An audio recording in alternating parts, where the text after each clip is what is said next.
The man who videotaped the killing of an unarmed black man, Ahmaud Arbery, was arrested on Thursday as the third white suspect in the racially charged case. William Roddy Bryan Jr. was charged with felony murder and attempt to commit false imprisonment of Arbery in the February shooting. That's according to a statement from the Georgia Bureau of Investigation. The footage has sparked outrage from civil rights activists who see it as the latest incident of U.S. law enforcement allowing white perpetrators to go unpunished in the unjustified killing of a black man. Bryan previously came forward as the man who recorded a video of Arbery's murder. He turned the footage over to investigators before it was widely spread on social media earlier this month. The video showed Arbery jogging in Brunswick, Georgia, before being confronted and shot to death by two armed white men, George McMichael and his son Travis. Both men were arrested and charged with murder earlier this month. The state attorney general is investigating local police and prosecutors' handling of the case. Bryan's attorney, Kevin Guff, could not be immediately reached for comment on his arrest. Bryan's attorney has told the media that his client has no relationship to the other two suspects and told police he was a bystander to the confrontation. Hey, Rainbow Push family, this is Attorney Gerald Griggs with the NAACP, here to provide you with an update on the Ahmaud Arbery case. And many of you know about the case and some of you are just new to the case. So on February the 23rd around 1:07 p.m., in Brunswick, Georgia, Scintilla Shores neighborhood, a young man who was 25, about to be 26 years old, went for a jog and was accosted, confronted, and ultimately shot 3 times by Travis and Gregory McMichael, while William Roddy Bryant was following and recording all this. And since then, the NAACP and a lot of grassroots organizers have been organizing around this case and supporting the family of Mr. Arbery to get justice. And since that time, 74 days, almost 75 days later, an arrest was made after the release of the explosive cell phone tape that many of you have seen, where you start to see Mr. Arbery jogging down the street, William Roddy Bryant following him, and then ultimately the McMichaels making contact and shooting Ahmaud Arbery 3 times, leading to his death. And so since then, there's been a lot of movement. There's been several major rallies in the community, both by the community, by lawmakers who are now pushing hate crime legislation, and then of course the arrest. And there are more protests that are being planned. And what we need is support from the national level for all of these grassroots organizers, these state level organizers, and of course nationally. We want a coalition of individuals with eyes around this case so that we can make sure that all parties that had something to do with the prolonged length of time it took to get justice, that means the 3 district attorneys' hands that this went through, being Jackie Johnson, George Barnhill, and Tom Durden. We want thorough investigations into the handling of the case from the beginning to now. And then we want support moving forward for a successful prosecution of Travis and Gregory McMichael and charges against William Roddy Bryant. So wanted to provide this update of the case.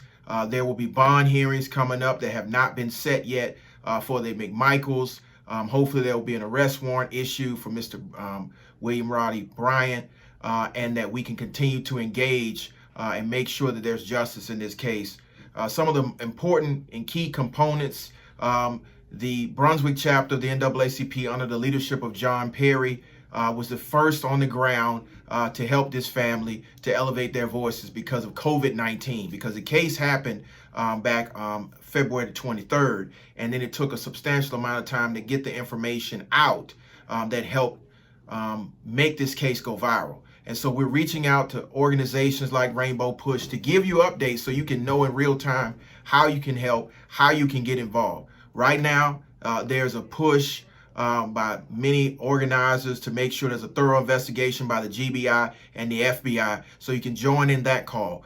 You can also join in the movements that are happening on the ground. There will be numerous protests calling for the resignation and the recall of George Barnhill and Jackie Johnson, so you can get involved with us with that. But mostly you can continue to have conversation around this case so that we can move it from arrest to indictment and then indictment to trial, because many times these cases lose momentum because people lose an understanding of what's happening on the ground and how they can get involved. The easiest way to get involved is at I run with Mod, the hashtag, or at the website runwithmod.com. You can also go to the Georgia State Conference of the NAACP at nacpgeorgia.org to get involved, to make sure you understand what's happening.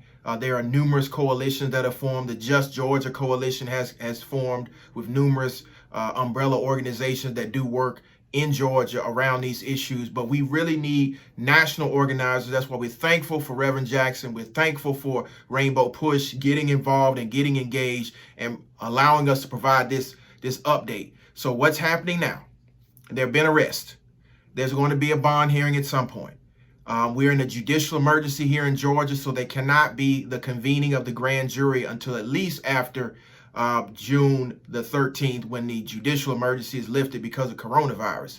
Once that happens, there will again be a national call for organizing to prepare for the trial, to go to every single day of the trial. And so those are the next steps, but we need people to stay engaged, to stay on the hashtag, to go to the website, to support this family emotionally, spiritually, and all other ways that you can support them. But staying engaged is the most important thing. So I can commit to bringing you updates when you need them on the case, as far as where we are, as far as the organizing and how you can stay connected and involved. Stay in tune with the Georgia NAACP as national continues to support us, and we're asking for national Rainbow Push as well as the other branches to assist us in this organizing. It's going to take every single civil rights group, every single grassroots group, every single group that believes that Black Lives Matter and that believes that we need justice in this case to stay tuned. So thank you for allowing me to have this platform, Rainbow Push. I'm Attorney Gerald Griggs, a justice fighter, the first vice president of the Atlanta chapter of the NAACP, and I look forward to connecting with you as we move for justice for Ahmaud, justice for Ahmaud, justice for Ahmaud. I run with Ahmaud.